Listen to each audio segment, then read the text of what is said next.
एक 5-6 साल का मासूम सा बच्चा अपनी छोटी बहन को लेकर गुरुद्वारे के एक तरफ कोने में बैठा हाथ जोड़कर भगवान से न जाने क्या मांग रहा था और मन ही मन सोच रहा था कि गरीब होना गुनाह है क्या।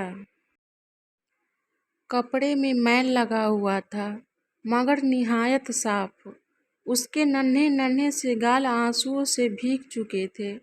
बहुत लोग उसकी तरफ आकर्षित थे और वह बिल्कुल अनजान अपने भगवान से बातों में लगा हुआ था। जैसे ही वह उठा, एक अजनबी ने बढ़ के उसका नन्हा सा हाथ पकड़ा और पूछा, क्या मांगा भगवान से? उसने कहा, मेरे पापा मर गए हैं, उनके लिए स्वर्ग मांगा। मेरी माँ रोती रहती है, उनके लिए सब्र मांगा।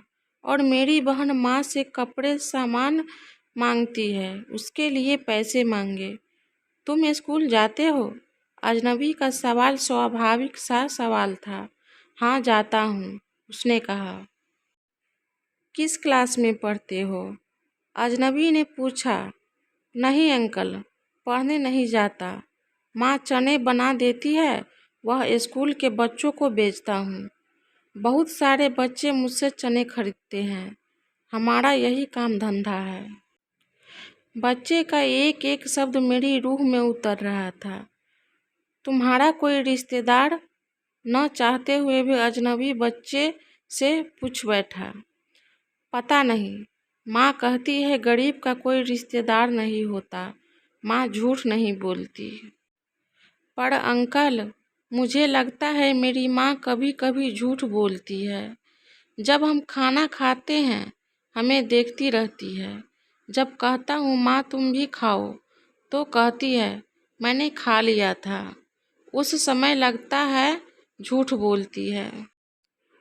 बेटा, अगर तुम्हारे घर का खर्च मिल जाए तो पढ़ाई करोगे?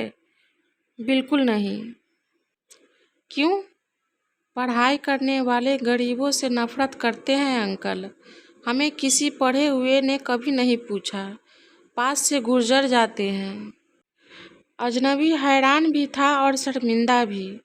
फिर उसने कहा, हर दिन इस गुरुद्वारे पर आता हूँ, कभी किसी ने नहीं पूछा। यहाँ सब आने वाले मेरे पिताजी को जानते थे, मगर हमें कोई नहीं जानता। बच्चा जोर जोर से रोने लगा।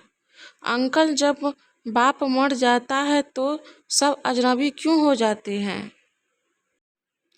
उनके पास इसका कोई जवाब नहीं था, क्योंकि मुझे उस समय तक यह एहसास कराने वाला वह छोटा सा बालक था जिसने मुझे अंदर तक झकझोर दिया था।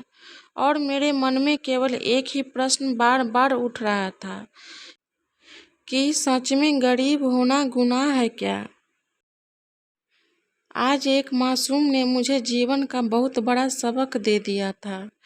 शायद कभी कभी ईश्वर इस तरह के दूत हमारे पास भेजते हैं ताकि हम आत्मचिंतन करके समाज के कल्याण की भावना की ओर अग्रसर हो सके।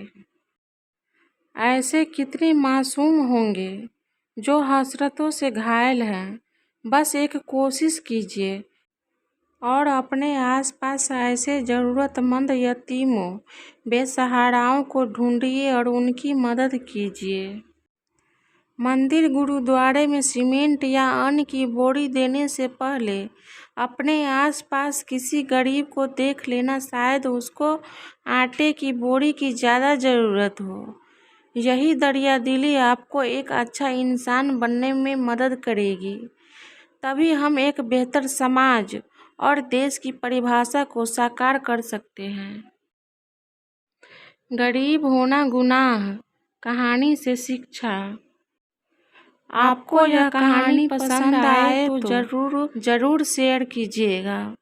शायद इस कहानी को पढ़कर कोई देवता इंसान ऐसे लोगों की मदद करे जो ऐसे लोगों को जीवन की एक नई आशा दे। कहीं ऐसे बच्चों को अपना भगवान मिल जाए किसी रूप में।